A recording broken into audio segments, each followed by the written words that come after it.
నమస్కారం ఘంటారావానికి స్వాగతం. ముందుగా ప్రధానాంశాలు. కాసేపట్లో సిట్ విచారణకు హాజరు కానున్న బండి సంజయ్. ఫోన్ ట్యాపింగ్ కేసులో వాంగ్మూలం తీసుకోనున్న అధికారులు.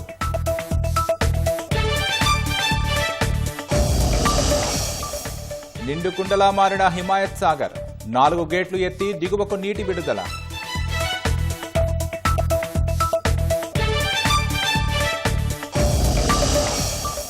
మధ్యాహ్నం 1 గంటకు మోదీ అధ్యక్షతన కేబినెట్ భేటీ. అమెరికా పన్నులపై చర్చించే అవకాశం.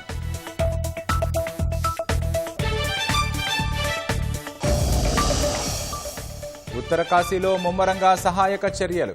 దగ్గరుండి పర్యవేక్షిస్తున్న సీఎం పుష్కర్ సింగ్ ధామీ.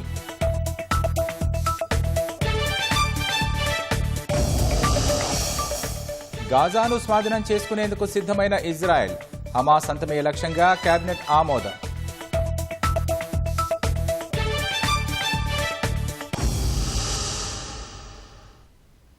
మెరుపు వరదలతో కకావికలమైన ఉత్తరకాశీ జిల్లాలోని ధరాలి చుట్టుప్రక్కల ప్రాంతాల్లో చిక్కుపోయిన వారిని తరలించే ప్రక్రియ కొనసాగుతోంది. గంగోత్రి జాతీయ రహదారితో పాటు గ్రామీణ రహదారులు దెబ్బతిన్న నేపథ్యంలో హెలికాప్టర్ల ద్వారా సహాయ పునరావాస చర్యలు చేపడుతున్నారు. ఉదయం 6గురిని ఐటీబీపీ హెలిప్యాడ్కు తరలించినట్లు అధికారులు తెలిపారు. గల్లంతైన వారి కోసం ధరాలిలోని శిథిలాల దిబ్బలను తవ్వడానికి అవసరమైన అధునాతన పరికరాలను చినూక్ MI-17 హెలికాప్టర్లు ఉత్తరాఖండ్ పౌర విమానయాన శాఖకు చెందిన హెలికాప్టర్ల ద్వారా ఘటనా స్థలానికి తరలించారు. వరద ప్రభావిత ప్రాంతాల్లో హెలికాప్టర్ల ద్వారా ఆహారం పంపిణీ చేస్తున్నారు. చాలా ప్రాంతాల్లో రోడ్లు దెబ్బతిన్నందున సహాయ పునరావాస కార్యక్రమాల కోసం హెలికాప్టర్లపై ఆధారపడుతున్నట్లు అధికారులు తెలిపారు. ఉత్తరాఖండ్ సీఎం పుష్కర్ సింగ్ ధామీ 2 రోజులుగా ఉత్తరకాశీ జిల్లాలోనే ఉండి సహాయ పునరావాస కార్యక్రమాలను దగ్గరుండి పర్యవేక్షిస్తున్నారు.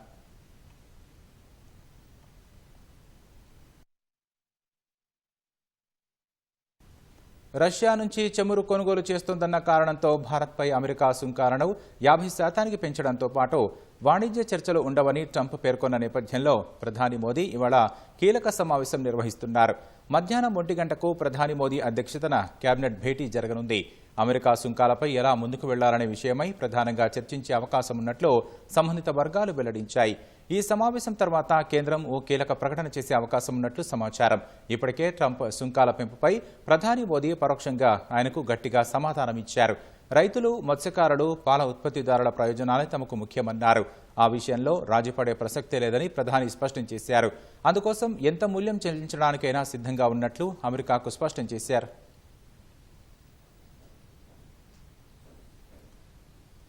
అమెరికా అధ్యక్షుడు డొనాల్డ్ ట్రంప్ మరో బాంబు పేల్చారు. సుంకాల వివాదం పరిష్కారమయ్యే వరకు భారత్తో వాణిజ్య చర్చలు ఉండవన్నారు.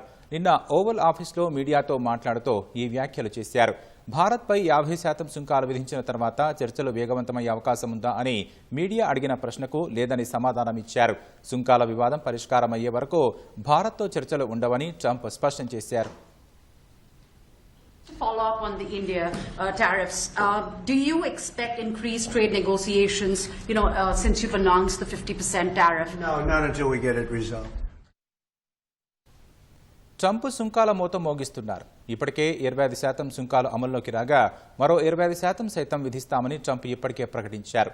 దీనివల్ల భారత ఆర్థిక పరిస్థితి, స్టాక్ మార్కెట్పై ఎలాంటి ప్రభావం పడుతుందనే విషయాలపై సర్టిఫైడ్ ఫైనాన్షియల్ ప్లానర్ సుందర్ రామిరెడ్డితో మా ప్రతినిధి శ్రీకాంత్ ముఖాముఖి. ట్రంప్ మరోసారి సుంకాలు విధిస్తున్నట్టు కూడా ఇప్పటికే ప్రకటించారు. ఇప్పటికే విధించిన సుంకాలకు ఇది అదనమని కూడా చెప్పారు. మొదట విధించిన 25% సుంకాలు ఆల్రెడీ అమల్లోకి వచ్చాయి. అదనంగా మరో 20% సుంకాలు కూడా అమలు పరుస్తానని చెప్పి కూడా ట్రంప్ ప్రకటిస్తున్నారు. ప్రస్తుతం ట్రంప్ సుంకాలు ఏ విధంగా మన భారత ఆర్థిక వ్యవస్థపై చూపిస్తాయని తెలుసుకోవడానికి certified financial planner RCP technologies అధినేత సుందర్రామ్ రెడ్డి గారు మనతో ఉన్నారు. ఆయన అడిగి మరెన్నో తెలుసుకున్నాం. నమస్తే సుందర్రామ్ రెడ్డి గారు. సార్, ప్రస్తుతము ట్రంప్ ఎక్కడ చూసినా ఆర్థికతో సంబంధం ఉన్న ప్రతి ఒక్కరు కూడా ట్రంప్ గురించే చర్చిస్తున్నారు. అసలు ఆయన సుంకాలు ఎందుకు ఈ విధంగా విధించాల్సి వస్తుంది? అసలు ఎందుకు అమెరికా అంత డామినేషన్గా ఎందుకు ఉంటుంది వాళ్ళ? ఇప్పుడు అమెరికాలో వాళ్ళు 30 ట్రిలియన్ ఎకానమీ అని చెప్పేసి మనం గర్వంగా చెప్తాం. కానీ వాళ్ళు ఎవ్రీ ఇయరే చేసిన అప్పులకి తీర్చుకోవాలంటే 1 ట్రిలియన్ పే చేయాల్సి ఉంటుందండి ఈ సంవత్సరం నుంచి పర్టికులర్గా. అంటే వాళ్ళ మొత్తం స్పెండింగ్ వచ్చేకల్లా ఆల్మోస్ట్ గవర్నమెంట్ స్పెండింగ్ వచ్చేకల్లా 9 ట్రిలియన్స్ ఉంటాయి. అంటే వాళ్ళకి ఈ టైం నుంచి ఒక డెట్ పాత తీసుకున్న బకాయిలు తీర్చుకోవడం కోసం 1 ట్రిలియన్ కావాలి. అంటే గవర్నమెంట్ సాఫ్ట్వేర్ రన్ అవ్వాలంటే ఇంకొక 9 ట్రిలియన్ ఎకానమీ కావాలన్నమాట. అంటే టోటల్ వాళ్ళకి 10 ట్రిలియన్స్ అమౌంట్ కావాల్సి ఉంటుంది. వాళ్ళు వాళ్ళ దగ్గర ఉన్న బడ్జెట్ని ఫిల్ చేసుకోవటం కోసం ఈ ట్రంక్ కాల్ పేరు చెప్పేసి అన్ని దేశాలని హడలెత్తిస్తున్నారండి. లాస్ట్ 5 months నుంచి మనం చూస్తూనే ఉన్నాం. ప్రతి కంట్రీ వాళ్ళు కూడా ఎక్కడ చూసినా సరే ట్రంప్ ట్వీట్స్, ట్రంప్ అమెరికన్ అధ్యక్షుడు అంటే ఈరోజు వచ్చేసి ఏ కంట్రీ మీద ఎంత టారిఫ్ వేస్తాడో అన్నట్లో ఉంది. అమెరికన్ రన్ చేయడం కోసం వచ్చినట్లేదండి. అమెరికా అంటే ఒకప్పుడు ఒక పెద్దన్న పాత్ర, అంటే ప్రపంచంలో ఎక్కడేం జరిగినా సరే ఒక పెద్దన పాత్రలాగా వచ్చేసి మధ్యలో రిజాల్వ్ చేస్తూ ఉంటాడు ఇష్యూస్ను. అలాంటిది ఇప్పుడు ఎక్కడ ఇష్యూస్ వచ్చినా సరే అమెరికా నుంచే వస్తున్నాయండి ఆ ఇష్యూస్ అన్నీ కూడా. అంటే చూడబోతే లేదు ఈ ఈగో ఇష్యూ లాగా ఉంది తప్ప ట్రంప్కి ఒక ఆర్థిక వ్యవస్థ, ఒక నిపుణులు, ఒక కమిటీ ఇలాగేం లేదండి. మొత్తం అతను ఓన్గా నిద్రలో ఏదొస్తే మరుసటి రోజు కల్లా మార్నింగ్ అలా డిప్లాయ్ చేసుకుంటూ పోతున్నాడు. ఎందుకంటే మనదంటే వదిలేసేయండి. చైనా జపాన్ వాళ్ళతోటి టైప్ అయిపోయిందండి. 15% అనౌన్స్మెంట్ చేశాడు. మళ్ళీ ఈ రోజు నుంచి మళ్ళీ ఒక 15% పెంచాడు. అంటే ఓవర్ ఇష్టం వచ్చినట్టు వాళ్ళు పెంచుకుంటే ఇలా పోతూనే ఉన్నాడు. టారిఫ్ విధించినప్పుడు దాన్ని మనం ఎక్కువ ధరకే వాళ్ళకి విక్రయించాల్సిందే. మనమైతే నష్టపోయే అవకాశం ఎక్కడ లేదు. మనం దాన్ని రేట్ పెంచాల్సింది. అంటే ఒకవేళ ఇంపోర్టు ఎక్స్పోర్ట్ పర్సెంటేజ్ తగ్గొచ్చు, కానీ మనమైతే దానికి రేట్ పెంచాల్సింది. అప్పుడు చివరిగా అమెరికన్ కన్జ్యూమర్ పే చేయాలి. నేను అంటున్నది అమెరికన్ కన్జ్యూమర్సే పే చేసుకోవాలి. ఏ బిజినెస్ కూడా లాస్లో రన్ చేయరండి.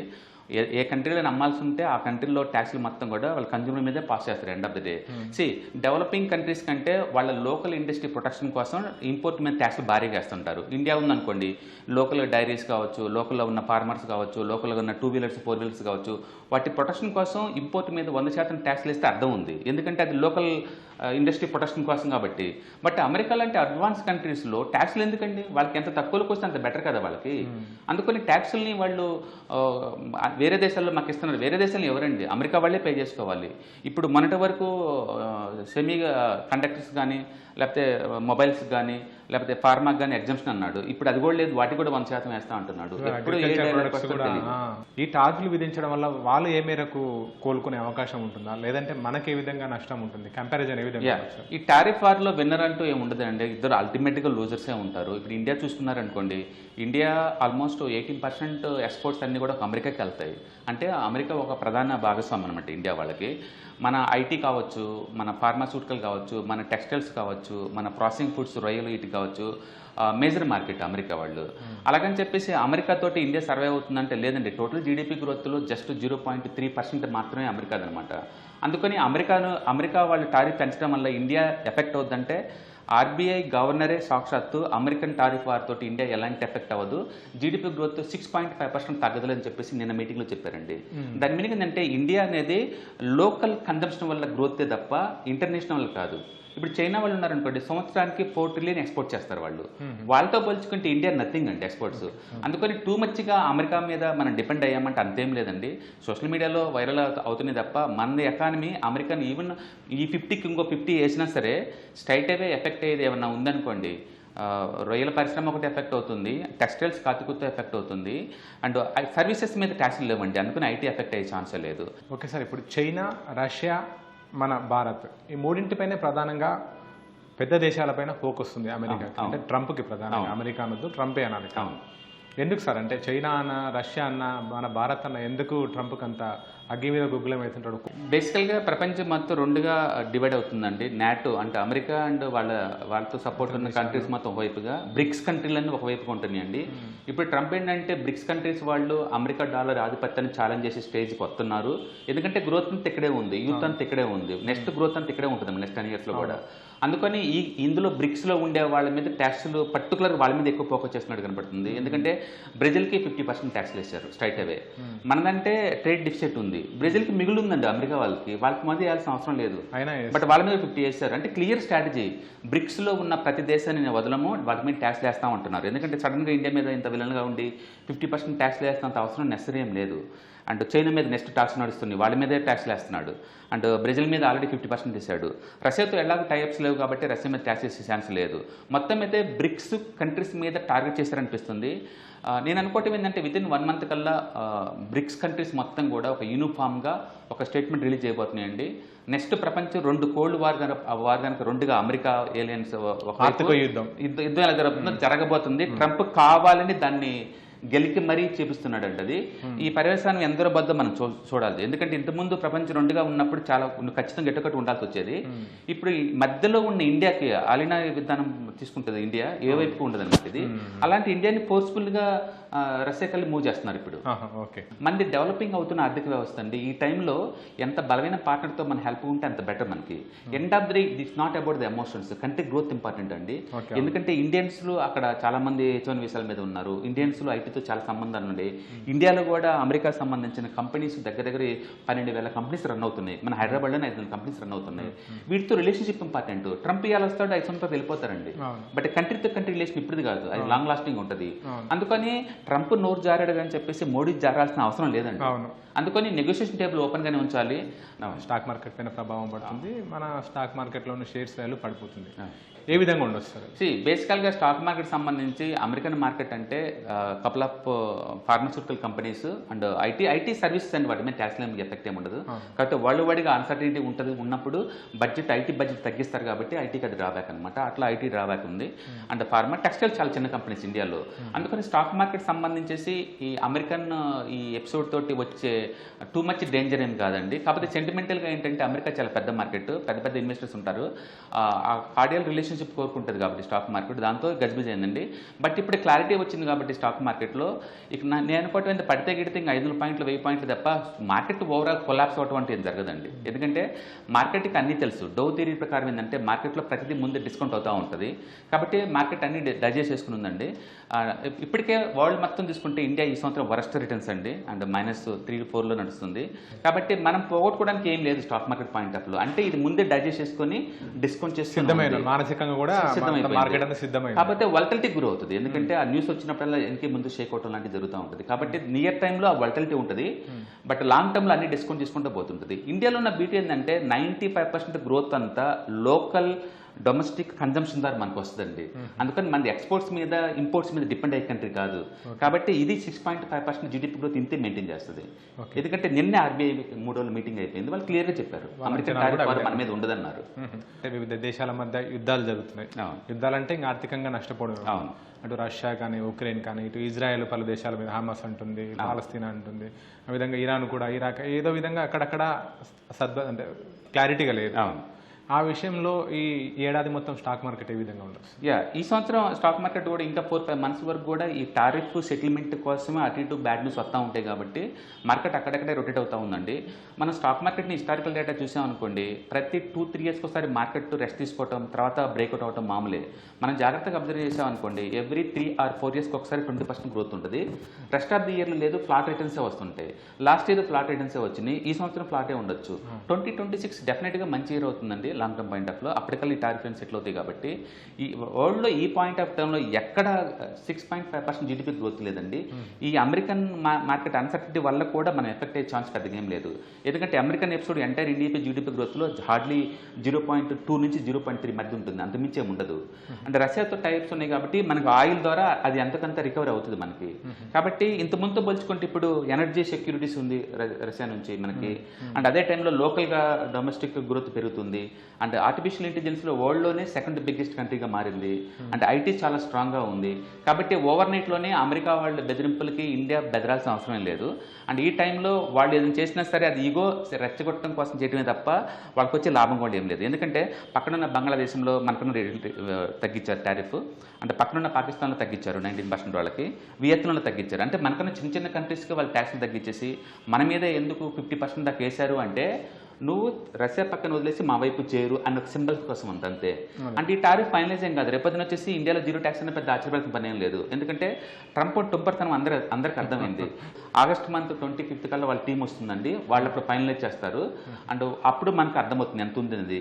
ఏదైనా కానీ అమెరికన్ ఎక్స్పోర్ట్స్ ఇండియా నుంచి టోటల్ ఇండియన్ ఎక్స్పోర్ట్స్తో పోల్చుకున్న 18% అండి.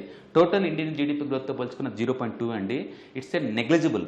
బట్ అదే టైంలో ఇండియా 4 trillion నుంచి 10 trillion ఇండియన్ ఫోకస్ చేస్తా ఉన్న టైంలో ఏ చిన్న ఎక్స్పోర్ట్స్ ఛాన్స్ కూడా వదులుకునే ఛాన్స్ ఉండదు. అవును. ఈ స్టాక్ మార్కెట్లో ఇన్వెస్ట్మెంట్ చేసే వాళ్ళు ఏ విధంగా జాగ్రత్తలు తీసుకోవాలి? ఎందుకంటే దాదాపు ఈ ఇయర్ మొత్తం కొంచెం ఇబ్బందిగానే ఉండొచ్చు. అదే సంకేతాలు కూడా ఉన్నాయి కదా ఆర్థికంగా చూస్తే ప్రపంచవ్యాప్తంగా ఎలా ఉండొచ్చు? లాంగ్ టర్మ్ పాయింట్ ఆఫ్ లో గోల్స్ ఇంపార్టెంట్ అండి. మీరు ఒక రిటైర్మెంట్ గోల్ కోసము, లేదా ఒక కిడ్ ఎడ్యుకేషన్ గోల్ కోసము, ఒక ఇల్లు కొనుక్కోవడం కోసం, ఒక కారు కొనుక్కోవడం కోసం ఏదో ఒక గోల్ ఓరియంటెడ్ గా మీరు బిగిన్ చేశారనుకోండి, మార్కెట్ టెంపరీ పడితే మనకి ఎక్కువ యూనిట్లు వస్తాయి, అంటే పెరిగితేనే తక్కువ యూనిట్లు వస్తాయి, మనకు వచ్చే నష్టం ఏం లేదండి. కాబట్టి అప్పులు చేసి మార్కెట్లో పెట్టాలి, లంసమ్ మార్కెట్లో పెట్టాలి, అలాంటితో పోల్చుకుంటే ఎవ్రీ మంత్ మీ డిస్పోజబుల్ ఇన్కమ్ ఏదైతే ఉందో అది మంత్లీ 5,000 10,000 పెట్టుకుంటూ పోతున్నప్పుడు ఇలాంటి వాలటిలిటీ ఈజీగా హ్యాండిల్ చేయొచ్చండి. స్టాక్ మార్కెట్ హిస్టరీలో ఇది కొత్తది అంటే లేదండి, ఇంతకు మించి చాలా చూసాం మనం. మనీ డిమానిటైజేషన్ అప్పుడు చూసాము, కోవిడ్ అప్పుడు చూసాము, అంటే అన్ని చోట్ల అన్ని వార్లు మనం చూసుకుంటూ వస్తూనే ఉన్నాం. బట్ స్టిల్ ఎవ్రీ ఇయర్ అన్ని డిస్కౌంట్ చేసుకుంటూ ముందు పోతూనే ఉంటుంది. అందుకని నాలెడ్జ్ ఇస్ ఇంపార్టెంట్ అండి. నాలెడ్జ్ లేకుండా మనం ఇటుబాది ఎమోషనల్ థింక్ చేస్తాం, కానీ లాంగ్ టర్మ్ పాయింట్ ఆఫ్ లో అన్ని డిస్కౌంట్ అవుతాయి. ఇప్పుడు ఇండియాలో కాకపోతే ఏ దేశంలో పెడతారండి? ఇంత జీడీపీ గ్రోత్ ఎక్కడా లేదు. షార్ట్ టర్మ్ పాయింట్ ఆఫ్ లో ఇవేం పనిచేయవు, కరెక్టే. బట్ లాంగ్ టర్మ్ లో end of the growth important. కాబట్టి మీరు ఇన్వెస్ట్మెంట్ కంటిన్యూ చేసుకోండి. వాలటిలిటీని చూసి మనం భయపడాల్సిన అవసరం కూడా లేదు. Okay sir, thank you Sundararamareddy గారు. ప్రస్తుతం బలమైన ఆర్థిక పునాదులు ఉన్న భారత్కు టారిఫ్స్ అంటే ట్రంప్ విధించే టారిఫ్స్ కాస్త ఇబ్బందికరంగా అయినప్పటికీ లాంగ్ స్టాండింగ్లో అవన్నీ కూడా సమసిపోతాయని చెప్పి కూడా సుందరరామరెడ్డి గారు చెప్తున్నారు. స్టాక్ మార్కెట్లో ఇలాంటివన్నీ సహజం. స్టాక్ మార్కెట్ ఉన్నప్పటి నుంచి కూడా ఇలాంటి వాలటాలిటీ వస్తూనే ఉంటుంది, తిరిగి పుంజుకుంటుంది. కాబట్టి అందులో పెట్టుబడులు పెట్టేవారు కూడా ఎలాంటి సంకోచం లేకుండా కూడా నాణ్యమైన స్టాక్స్ని ఎంచుకొని దీర్ఘకాలిక పెట్టుబడులు పెట్టడం ఉత్తమం అని చెప్తున్నారు. కెమెరా పర్సన్ కేవీ రావుతో శ్రీకాంత్, ఈటీవీ న్యూస్, హైదరాబాద్. పెద్దపల్లి జిల్లా రామగుండం కార్పొరేషన్ పరిధిలో ఎస్బీఐ బ్యాంకు నుంచి శాలపల్లి వరకు సీసీ రోడ్డు పనులను ఇటీవల రామగుండం ఎమ్మెల్యే మక్కాన్ సింగ్ రాజ్ ఠాకూర్ శంకుస్థాపన చేసి ప్రారంభించారు. అయితే ఈ రోడ్డు నిర్మాణంలో గుత్తేదారు నాణ్యత ప్రమాణాలు పాటించకుండా అధికారుల పర్యవేక్షణ లేకుండా పనులు చేస్తున్నారని స్థానికులు ఆరోపిస్తున్నారు. రోడ్డుకు అడ్డంగా ఉన్న భారీ వృక్షాలను నరికివేసి వాటి మొదళ్లను మాత్రం తీసివేయకుండానే రోడ్డు నిర్మిస్తున్నారు. సుమారు 2 కోట్ల వ్యయంతో నిర్మిస్తున్న రోడ్డుపై ట్రాన్స్ఫార్మర్, కరెంటు స్తంభాలు ఉన్నా పనులు కొనసాగిస్తున్నారు.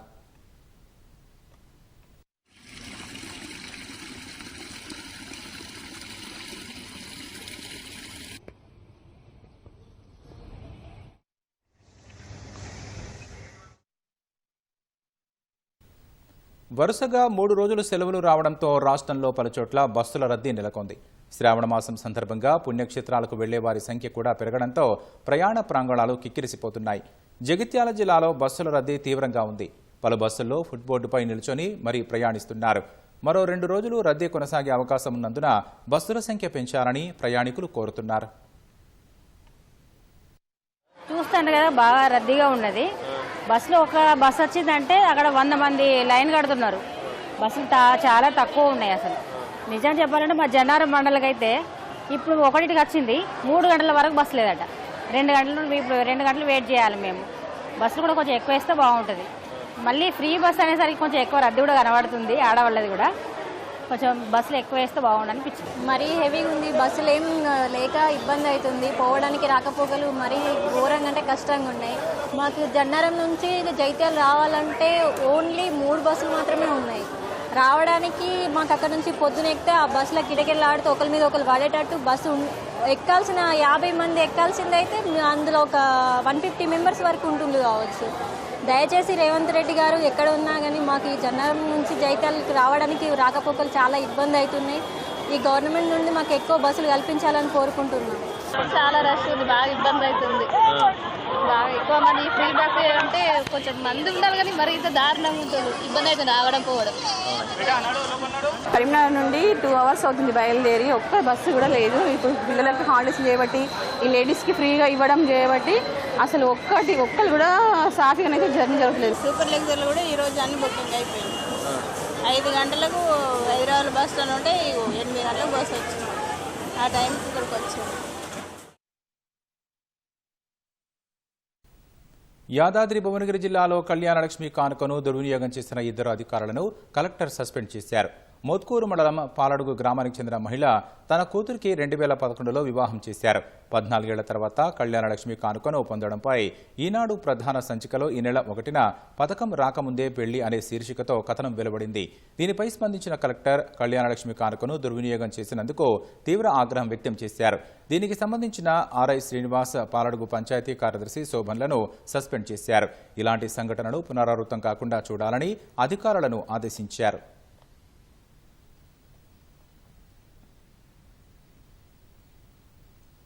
సిట్ విచారణపై నాకు నమ్మకం లేదని కేంద్ర హోంశాఖ సహాయ మంత్రి బండి సంజయ్ అన్నారు.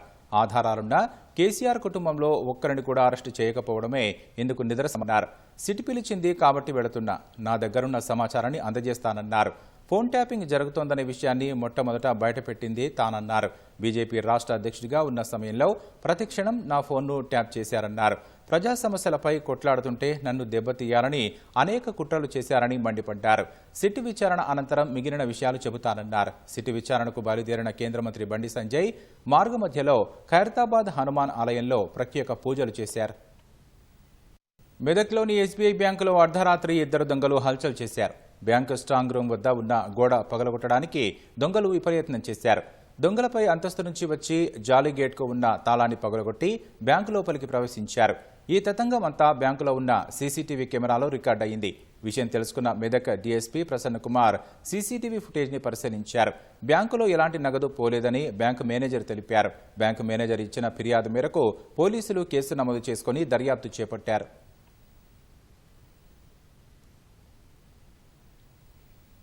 తెలుగు చలనచిత్ర పరిశ్రమలో సినీ కార్మికుల వేతనాల పెంపు అంశం మరో మలుపు తిరిగింది. చిన్న పెద్ద చిత్ర నిర్మాతల మధ్య వివాదానికి తెరతీసింది. కార్మికులకు 1% వేతనాలు పెంచబోమని చిన్న చిత్రాల నిర్మాతలు తేల్చి చెప్పగా, ఇరువైపులా న్యాయం జరిగేలా చూస్తామని సమన్వయ కమిటీ తెలిపింది. సమస్య పరిష్కారంపై ఎఫ్డీసీ చైర్మన్ దిల్రాజు సహా సినీ పెద్దలతో నేడు సినిమాటోగ్రఫీ మంత్రి కోమటిరెడ్డి వెంకటరెడ్డి చర్చించనున్నారు. తెలుగు చిత్ర పరిశ్రమలో వేతనాల్ని 30% పెంచాలంటూ సినీ కార్మికులు చేపట్టిన ఆందోళన ఇంకా సద్దుమణగలేదు. నిర్మాతలు, ఫిలిం ఫెడరేషన్ నాయకుల మధ్య చర్చలు ఇంకా కొలిక్కి రాలేదు. మరో 4-5 సార్లు చర్చించాకే వేతనాల పెంపుపై తుది నిర్ణయం తీసుకునే అవకాశం ఉందని కోఆర్డినేషన్ కమిటీ చైర్మన్ వీరశంకర్ తెలిపారు. ఇరువైపులా న్యాయం జరిగేలా కమిటీ చూస్తుందన్నారు. నిర్మాతలు, కార్మికులు పరస్పరం గౌరవ భావంతోనే ఉంటారన్న వీరశంకర్ సాధ్యమైనంత త్వరగా సమస్యకు ముగింపు పలికేలా చర్యలు చేపట్టినట్లు వివరించారు. వేతనాల పెంపుపై తన వ్యాఖ్యల్ని వక్రీకరించారని నిర్మాత టీజీ విశ్వప్రసాద్ తెలిపారు. సినీ కార్మికుల్ని అడ్డుకునే వ్యవస్థనే తాను విమర్శించానని, వారి ప్రతిభను కాదని ఆయన వివరణ ఇచ్చారు. ప్రొడ్యూసర్లకు అనుకూలంగా అలాగే కార్మికులకి న్యాయం జరిగేలాగా మేమిద్దరిని ఒప్పించగల నమ్మకం మాకుంది. సో డెఫినెట్ గా ఈ సమస్యకి ఏ విధంగా అయినా సరే పరిష్కారం చర్చల ద్వారానే జరుగుతుంది. ఎందుకంటే ప్రొడ్యూసర్లు ఇక్కడ బాసిజం చేయరు. ఇక్కడ చాలా ఫ్రెండ్లీగా ఉంటారు. టెక్నీషియన్ తోటి ఫ్రెండ్షిప్ ఉంటుంది. అలాగే టెక్నీషియన్లు కూడా ప్రొడ్యూసర్ని చాలా రెస్పెక్ట్ ఇస్తారు. సో ఇలాంటి కార్డియల్ రిలేషన్షిప్ మద్రాస్ నుంచి కూడా అలా కంటిన్యూ అవుతూ ఉంది. టెక్నీషియన్లు కూడా చాలా కష్టపడతారు, కొన్ని అవర్స్ కష్టపడతారు. సో వాళ్ళ కష్టం అంతా నిర్మాతలు తెలుసు. అలాగే నిర్మాతలు ఎంత కష్టపడుతున్నారో అలాగే టెక్నీషియన్లు తెలుసు.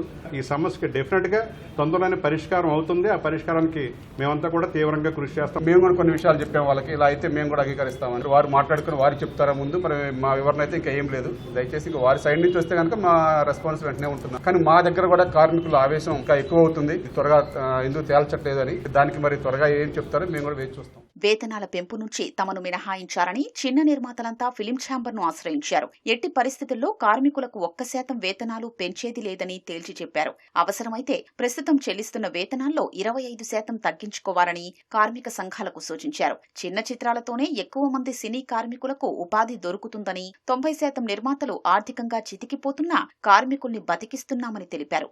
చిన్న నిర్మాతలకు సినీ పెద్దలు, ప్రభుత్వాలు అండగా నిలవాలని కోరారు. సాధ్యమైనంత త్వరగా కార్మికుల వేతనాలపై తుది నిర్ణయాన్ని తీసుకోవాలని సినీ పెద్దల్ని విజ్ఞప్తి చేశారు.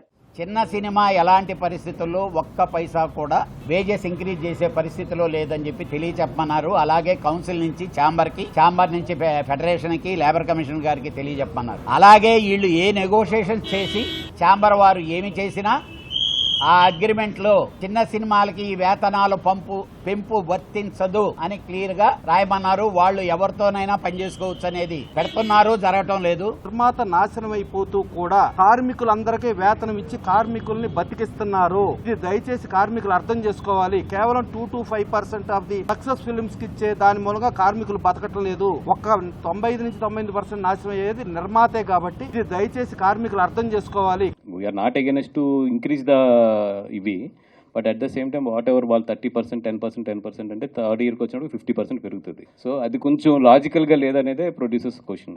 ఈరోజు తెలుగు సినిమా ఒక ఇంటర్నేషనల్ లెవెల్కి వెళ్ళింది, బట్ ఎన్ని సినిమాలు వెళ్ళినాయి ఇప్పుడు రన్నింగ్లో ఉన్నాయి కానీ పాతవి కానీ అన్ని చూసుకుంటే ఒక 10-12 ఫిలిమ్స్ మనకి ఇంటర్నేషనల్ లెవెల్లో చాలా మంచి పేరు వచ్చింది. ఏదైతే ఈ 10-12 సినిమాలు ఉన్నాయి ఆ సినిమా నుంచే ఇండస్ట్రీ క్యాలిక్యులేషన్ కానీ ఇండస్ట్రీ ప్రాఫిట్స్ కానీ లెక్కేసుకుంటే తప్పది.